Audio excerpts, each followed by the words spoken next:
بسم اللہ الرحمن الرحیم۔ حسد کیا ہے اور کسی سے جیلس ہونا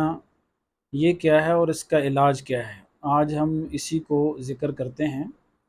دیکھیں، یہ ایک کامن بیماری ہے ہمارے معاشرے میں کہ اپنے کسی مسلمان بھائی سے، اپنے کسی عزیز، کسی دوست، کسی رشتہ دار سے جیلس ہونا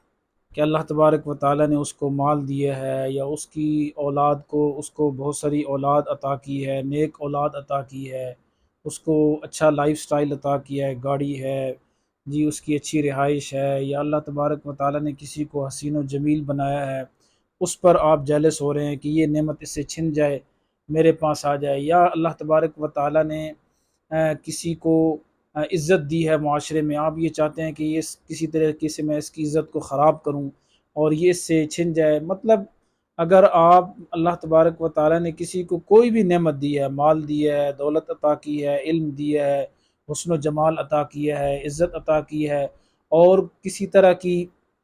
بھی اسے عزت عطا کی ہے کہ وہ بظاہر آپ کو کامیاب نظر آ رہا ہے، پھر آپ یہ خواہش کرتے ہیں کہ یہ کسی طریقے سے یہ ساری نعمتیں اس کے پاس سے چھن جائیں، یہ معاشرے میں اس کی عزت نہ رہے، مال و دولت نہ رہے، یہ ہمارا محتاج ہو جائے۔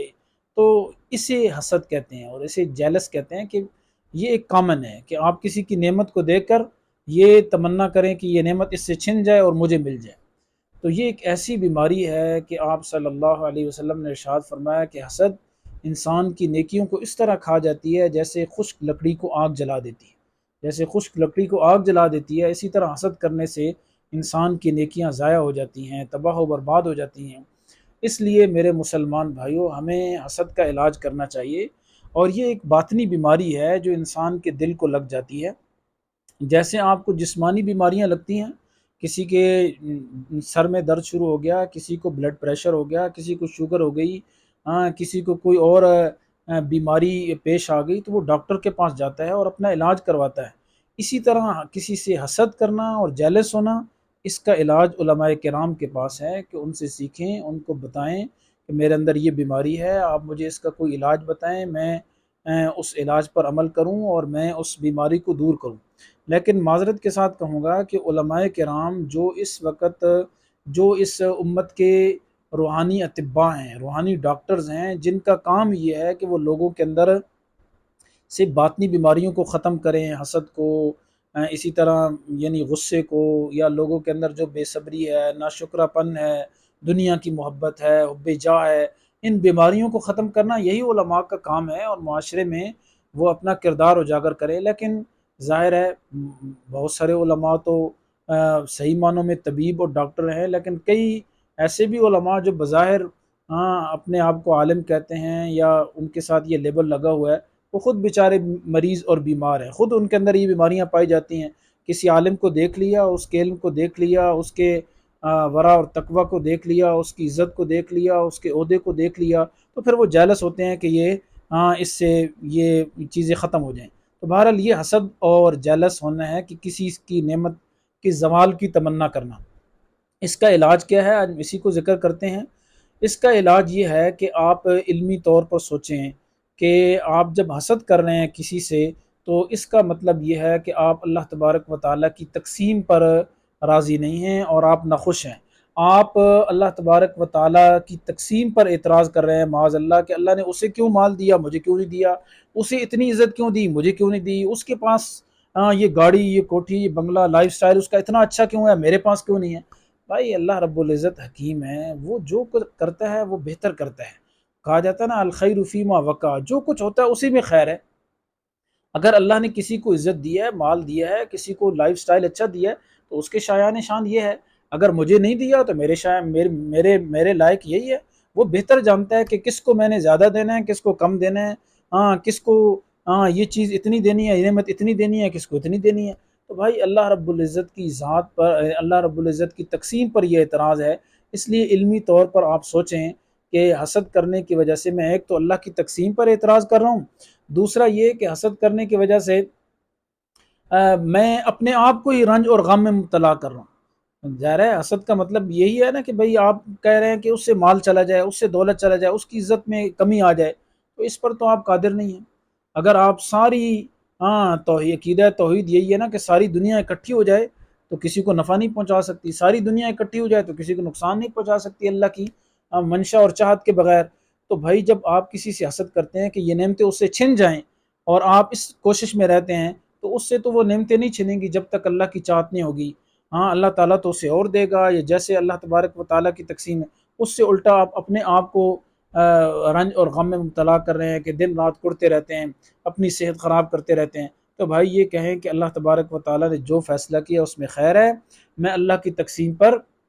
راضی ہوں، مجھے اس پر کوئی اعتراض نہیں ہے۔ تو یہ اس کا علمی طور پر علاج ہے کہ آپ اس کو سوچیں اور اس کا مراقبہ کریں، غور و فکر کریں کہ مجھے اللہ کی تقسیم پر اعتراض نہیں کرنا چاہیے، اور مجھے اس کے لیے دعا کرنی چاہیے اللہ تعالیٰ اس کی عزت میں، علم میں، عمل میں، ہاں اور حسن و جمال میں، اور جو مال و دولت ہے اس میں، اور اس کو ترقیاں عطا کرے، کاروبار بزنس میں اس کی، اور اس کو کیا ہے اس کی اولاد میں اضافہ کرے۔ تو اگر جب آپ اس طرح علمی طور پر سوچیں گے تو انشاءاللہ یہ بیماری دور ہو جائے گی، ورنہ آپ اپنے آپ کو رنج و غم میں مبتلا کریں گے، اور اس کے ساتھ ساتھ آپ جو ہے وہ اپنی جو نیکیاں ہیں وہ اگلے کے کھاتے میں ڈال رہے ہیں، اس کا تو کچھ بھی نہیں ہے، وہ چپ کر کے بیٹھا ہوا ہے، اور آپ اس کے ساتھ حسد کر رہے ہیں، حسد اس کے خلاف غیبت کر رہے ہیں، ہاں جی اس کے خلاف آپ ہر محفل میں اور ہر مجمع میں بات کر رہے ہیں، تو بھائی اپنا ہی نقصان کر رہے ہیں، اپنی نیکیاں مفت میں اس کے پلے میں ڈال رہے ہیں۔ تو ایک علاج تو یہ ہے۔ دوسرا حسد کا علاج یہ ہے کہ آپ یہ سوچیں عملی طور پر، پریکٹیکل یہ علاج ہے کہ اگر فرض کریں آپ کو ایک آدمی سے حسد ہو گیا ہے، جیلس ہو گیا ہے کہ بھائی آپ اس کی عزت کو دیکھتے ہیں آپ سے برداشت نہیں ہوتا، مال و دولت کو دیکھتے ہیں برداشت نہیں ہوتا، تو بھائی اس کا عملی یہ پریکٹیکل علاج یہ ہے کہ آپ اپنے نفس پر جبر کریں، اور اپنے عقل پر نفس پر جبر کر کے آپ کا جی نہیں چاہے گا، شاید ظاہر ہے شروع میں یہ علاج آپ کو بہت مشکل لگے گا، لیکن آپ کریں، آپ اس کے لیے دل سے دعا کریں، آپ نام لے کر دعا کریں جس سے آپ حسد کرتے ہیں کہ یا اللہ اس کو اور عزت دے، اس کو اور مال دے، نام لے کر کے اس کی اور کیا ہے رزق میں اضافہ کر، اولاد میں، کاروبار میں، بزنس میں اور اضافہ کر، اور اس کو ترقیاں عطا کر۔ اس طرح کرنے سے آپ کے اندر وہ بیماری آہستہ آہستہ کم ہو جائے گی۔ اور کوشش کریں کہ کسی کے سامنے جب آپ کا جی چاہ رہا ہے کہ میں اس کی عزت کو اچھالوں اور اس کی عزت لوگوں میں خراب کروں، تو آپ لوگوں میں اپنے نفس پر جبر کر کے اس کی عزت لوگوں میں بیان کریں، اور اپنی زبان سے اس کی تعریف کریں۔ آپ یہ کہیں کہ یار وہ تو بہت اچھا آدمی ہے، بہت بااخلاق ہے، بہت اچھا ہے، اللہ تعالیٰ نے اس کو بڑی خوبیوں سے نوازا ہے، حالانکہ آپ کا دل اس سے حسد کر رہا ہے، اور آپ یہ نہیں چاہتے کہ زبان سے اس کی تعریف ادا کریں، لیکن جب آپ اپنے نفس پر جبر کر کے کچھ عرصہ اس کی تعریف کریں گے تو انشاءاللہ یہ بیماری ختم ہو جائے گی۔ اور حسد میرے دوستو ایک ایسی بیماری ہے جس نے خاندانوں کے خاندان تباہ کر دیے ہیں، جس نے ہمارے معاشرے میں لڑائی جھگڑا دنگا فساد، اس کے پیچھے اگر ہم دیکھیں تو حسد ہے۔ قرآن کریم کا مطالعہ کرنے سے ہمیں معلوم ہوتا ہے کہ اس روئے زمین پر پہلا قتل جو ہوا، جو قابیل نے اپنے بھائی حابیل کو قتل کیا، اس کے پیچھے حسد تھا۔ حضرت یوسف علیہ الصلوۃ والسلام جو اپنے والد سے جدا ہوئے اور پھر اتنا عرصہ تک جدا رہے، سورہ یوسف کا مطالعہ کریں، اس کے پیچھے کیا تھا؟ برادران یوسف کو اپنے بھائی حضرت یوسف علیہ السلام سے حسد ہوگی کہ یہ اپنے والد کو زیادہ عزیز ہیں، ہم کیوں کیا ہے ان سے وہ والد زیادہ محبت کرتے ہیں، تو اس کے پیچھے بھی حسد تھی۔ تو اس لیے یہ ایک ایسی بیماری ہے کہ جس کا علاج بہت ضروری ہے۔ تو یہ دو علاج میں نے ذکر کیے ہیں، علمی طور پر بھی عملی طور پر بھی، اس کو سوچیں بھی اور پریکٹیکل اس آدمی کی تعریف بھی کریں، اور ساتھ ساتھ اگر پھر بھی حسد کی بیماری دور نہ ہو تو آپ کے قریب جو بھی عالم ہے، جو بھی